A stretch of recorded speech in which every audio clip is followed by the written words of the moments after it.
Bonjour YouTube, j'espère que vous allez bien. On se retrouve aujourd'hui pour une vidéo un peu spéciale. J'en fais pas si souvent sur ma chaîne YouTube, mais oups, pas comme ça, comme ça. Je vais vous présenter aujourd'hui plusieurs tout cartons que j'ai reçus. Donc parfois j'en demande aux maisons d'édition étant donné que j'ai mon coco à la maison. Il a 16 mois là, pour vous donner une idée. Et voilà, donc j'en accumule parce que j'en reçois pas si souvent que ça. Mais là je trouve que j'ai une belle sélection à vous présenter. Comme à l'habitude, dans le fond, je vais juste vous mentionner, oui, je reçois les livres gratuitement, mais je ne suis jamais obligée de vous en parler. Je ne suis pas payée pour le faire non plus. Donc, c'est du contenu là, 100% bénévole que je crée pour vous. J'espère que ça vous sera utile dans vos choix, que ce soit à offrir à un shower, à offrir pour un anniversaire, à offrir juste parce que, à des enfants de votre entourage, à des bébés de votre entourage. Je pense que la littérature en cadeau, c'est le plus beau cadeau qui soit. Je vais commencer ici avec un tout carton québécois à la maison d'édition Les Malins qui ont fait un tout carton sur les nombres de 1 à 10 qui est écrit par une autrice qui vient du Groenland et qui parle Inuktitut. Et elle est venue faire un genre de décompte d'animaux pour en apprendre plus sur les animaux, des animaux arctiques. Donc, par exemple, un ici, bon, ben, on suit deux enfants qui vont rencontrer une baleine boréale. Ensuite, on a deux ours polaires, trois orques, etc. Donc, on va en apprendre plus sur les animaux, mais on va en apprendre plus aussi sur la langue Inuktitut. Il y a un glossaire à la fin et une façon pour nous aider à bien les prononcer. Alors, quel beau carton à avoir là, pour ouvrir nos bébés à cette différente culture. Ensuite, trois tout cartons de deux en fait. Je vais commencer avec ces deux-ci chez Alice Jeunesse. Donc, nous avons la ronde de nuit. La ronde de nuit, c'est un tout carton à structure répétitive où des animaux vont venir vont marcher, là, je sais pas trop comment je pourrais dire ça, pour aller souhaiter bonne nuit au bébé. Donc d'abord on a l'éléphant, et là on a l'oiseau qui demande à l'éléphant « Hey, mais comme où tu vas? » Et l'éléphant va lui répondre « Ben viens avec moi, tu verras. » Et on a ça pour chaque animal. Et dans le fond, tous les animaux vont se suivre et vous allez peut-être remarquer les couleurs. Donc, je pense que ça peut être intéressant pour le nom des animaux, pour la structure répétitive justement, pour que l'enfant sache qu'est-ce qui s'en vient comme texte. Il va pouvoir vous aider à le lire également en anticipant les prochaines pages avec les couleurs. Et là, on arrive pour souhaiter un beau dodo pour le bébé. Donc, j'ai trouvé ça bien mignon. Celui-là ici, il est très drôle. Donc, qu'est-ce que c'est que ça? Ici, on a un tout carton où on va venir rencontrer deux personnages et deux monstres. Puis là, ils vont se poser, ben, qu'est-ce que c'est ça? Ils sont ben trop bizarres. T'as vu leurs gros yeux globuleux? Et la forme de tête? Pouah! Puis là, à chaque page, en fond, on va venir apporter des informations sur le physique, dans le fond, puis sur les pieds, sur leur couleur, sur leur regard, peu importe, jusqu'à ce qu'on réalise qu'à la toute fin, ben, c'était les monstres qui parlaient des humains de cette façon-là. Nous, on aurait pensé que c'était les humains qui parlaient des monstres, mais c'est le contraire. Je pense que ça va pouvoir bien surprendre les tout-petits. Chez Talent Haut, maintenant, nous avons ici un... Bon, Katniss voulait participer à la vidéo. Donc, nous avons un tout carton sur les camions. Donc, je sais que c'est un sujet qui est très accessible et qui est très aimé des enfants. Et ici, c'est une collection Badaboom. Oui, c'est ça, Badaboom par terre, les clichés. C'est une collection où on veut, une collection féministe où on veut venir enlever les stéréotypes de genre. Dans ce cas-ci, le camion, c'est un enfant qui... je joue pas avec ma plante. C'est un enfant qui va rencontrer plein de camions, donc on va pouvoir venir donner des noms, comme ici, donc on a le camion Berne, on a le camion qui transporte des paquets et tout, puis on arrive à son camion préféré, dans le fond, à la fin, qui est le camion grue, je pense. Son camion préféré, c'est le plus grand, là. C'est celui qui a une grue qui peut même toucher jusqu'au nuage. Et pourquoi c'est son préféré? Ben, c'est parce que c'est celui qui a conduit sa maman. Donc, je trouve que c'est intéressant justement là, de venir montrer toutes sortes d'exemples de modèles féminins aux enfants. C'est la même collection que La Barrette. Donc, dans ma précédente vidéo sur les tout cartons, si vous voulez aller la voir, j'ai parlé de cet album-là que j'avais beaucoup aimé également. Les prochains tout cartons, ce sont tous des tout cartons envoyés par les Petit Génie, pardon.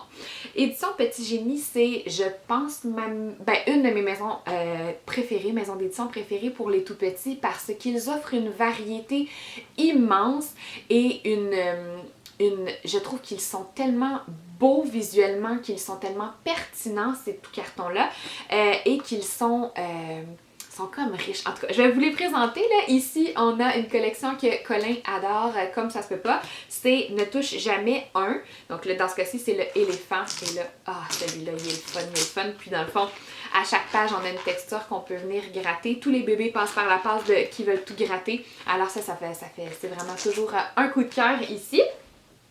Ceux que j'aime également, donc c'est Si j'étais un crabe.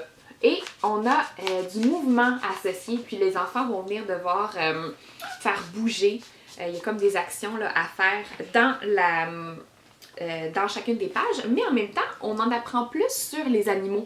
Donc ici, on en apprend plus sur le crabe et j'ai trouvé que même au préscolaire ou même au premier cycle, ils peuvent être intéressants parce que la structure de phrase, on utilise le conditionnel présent. Donc si j'étais un crabe, j'aurais 2 énormes pinces pour attraper mon dîner. Donc je trouvais que, à la limite, pour justement...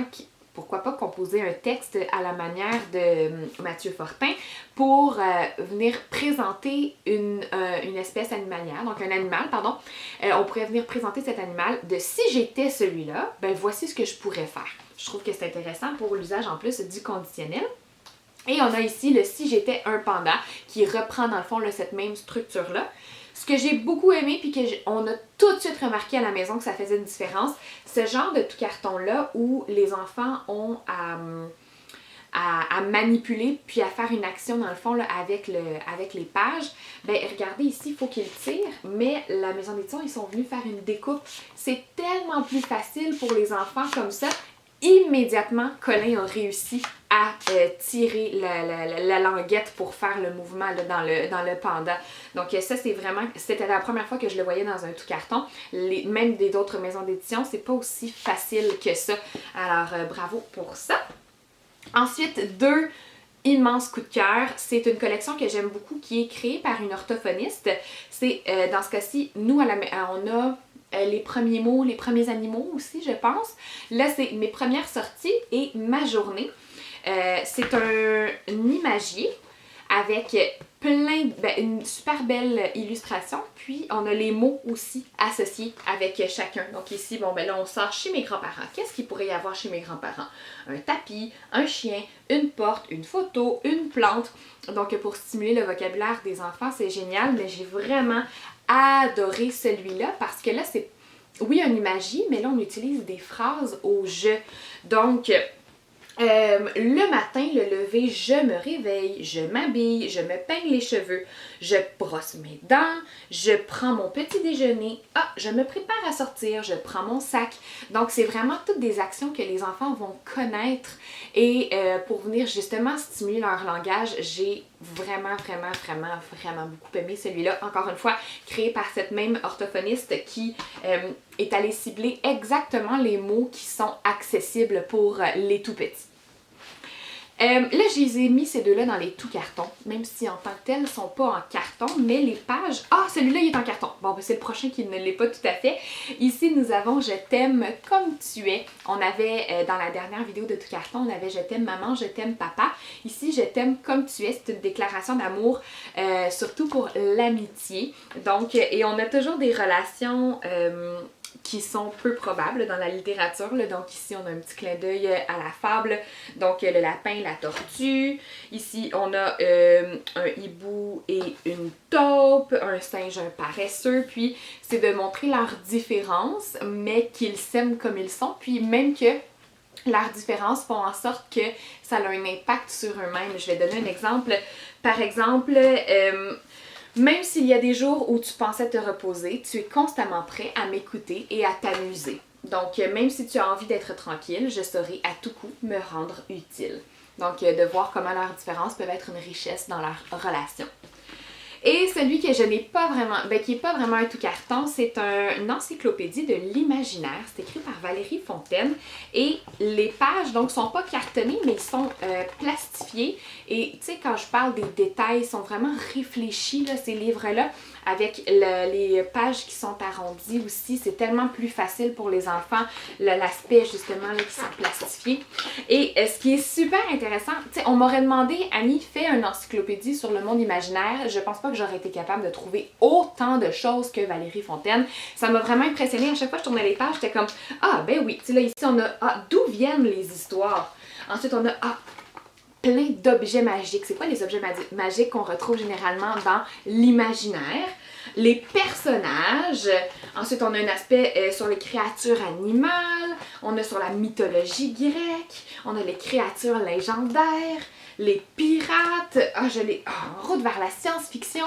Donc vraiment, l'imaginaire très très large, mais je l'ai trouvé fascinant. Les illustrations, c'est beau, c'est coloré, c'est encore une fois accessible pour les enfants. Donc ça, c'est une collection. Il y a le sport, il y a les autres méchants. Je pense qu'il y en a un autre aussi sur les transports. Bref, il y en a vraiment plusieurs de cette collection-là. Je pense sur les arts aussi, peut-être. À voir, à revalider. Mais c'est vraiment une belle collection pour les 3 ans et plus, là, mettons, là, pour aller stimuler le langage et juste explorer et en apprendre sur des nouveaux sujets. Alors, j'espère que vous avez apprécié cette petite touche dans la petite enfance. Généralement, je me situe plus pour la fin du primaire, mais ça m'intéresse quand même, puis je sais que vous me l'aviez demandé là, sur Instagram de vous en parler un petit peu plus. J'espère que vous aurez fait des belles découvertes, vous me l'écrirez dans les commentaires. On se revoit la semaine prochaine pour ma vidéo sur les bandes dessinées, les documentaires et les romans du mois de mars. Alors, à la prochaine!